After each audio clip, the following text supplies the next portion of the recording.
Something massive is happening right now, right in front of us. An entire generation is looking at the religion they grew up with and, well, they're just saying no. In this explainer, we're going to unpack the analysis of Acharya Prashant to figure out what's behind this great refusal. Why are so many young people walking away from traditional faith? Okay, let's get right into it. So, the whole analysis really kicks off with something you just can't deny. This isn't some slow, gradual shift. No, it's a full-on rejection. Young people pretty much everywhere are just deciding to opt out of the religious systems they were born into. And that, of course, brings up the big question. Why? Is this just kids being rebellious, or is there something much, much deeper going on here? Why is it happening right now, and on a scale we've literally never seen before? Okay, so to really get to the bottom of this, we've got to step into their shoes for a minute. We need to see what religion actually looks like to someone who spent the last 20 years growing up in today's world. Look, for a lot of people in Gen Z, when they hear the word religion, this is what comes to mind. For as long as they've been alive, the loudest, most visible examples of religion they've seen have been tied to bigotry, violence, hypocrisy, and, just trying to control people. This isn't some abstract theory for them. It's what they've seen with their own eyes. And this right here, this is the absolute core of the argument. The idea is that Gen Z isn't throwing out the whole idea of spirituality or a deeper meaning to life. Not at all. They're rejecting the messed up, broken version that's been front and center for their entire lives.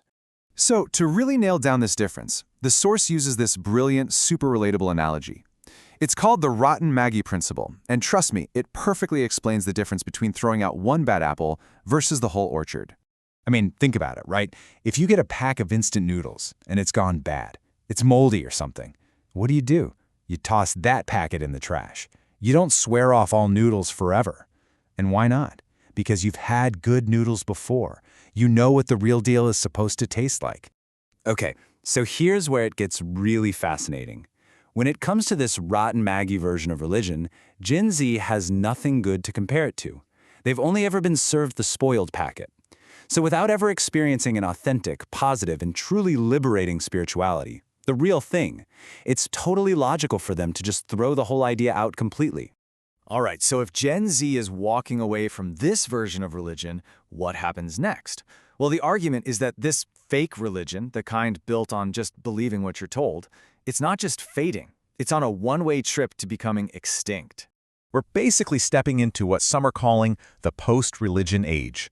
Now, that doesn't mean spirituality is dead. It means the end of an era where you could just demand belief without any proof, where stories could be passed down without anyone ever questioning them. And the engine driving all of this? Technology. You see, for centuries, a lot of religious stories were kind of protected because, well, it was hard to check the facts. That's all gone. Today, a quick Google search can debunk a claim in seconds. AIs like ChatGPT can help you dig deep into the history of any tradition. In an age where everything is transparent, ideas that rely on just trust me, well, they just can't survive. Okay, so if the old way is crumbling, what's left? What comes next? The argument here is that this isn't the end. It's actually clearing the way for something way more powerful. A real religion that doesn't just survive the age of information, but actually thrives in it. So let's just quickly nail down what this fake religion is all about. It's built on a few key pillars: blind faith, stories and fables that don't line up with science, and at the end of the day, a desire to control people. And wow, look at the difference here. This is a total 180. Real religion, as it's defined here, is the exact opposite. Instead of blind faith, you have philosophy, a solid, logical way to understand life. Instead of fables, you get fearless inquiry. And instead of control, the ultimate goal is liberation. And that's the absolute key, right there. This real religion isn't about just believing stuff. It's about investigating. It's an inner exploration, using your own mind and your own logic to ask the biggest questions there are.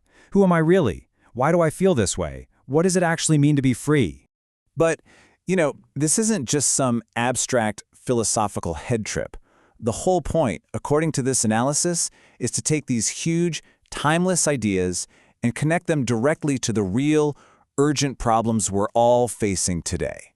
So why should Gen Z care? Well, because this way of thinking is pitched as a real, hands-on tool for the crises they're actually living through.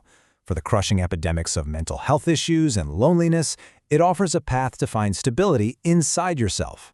And for huge problems like the climate crisis, it says, hey, maybe the problem isn't just out there. Maybe it starts inside with our own mindset. So, when you boil it all down, here's the big takeaway. Young people today aren't looking for a rule book from a world that doesn't exist anymore. They're desperately searching for a compass to help them navigate the future. And the argument is that this kind of deep, philosophical approach isn't about looking backwards. It's about finding the clarity we all need to move forward. And that leaves us with this final question, which really wraps up everything we've talked about. Is religion just going to become a museum piece, a collection of old stories? Or could its real philosophical heart be rediscovered as the most essential tool we have for solving the massive challenges that are right around the corner? The answer to that is going to shape everything.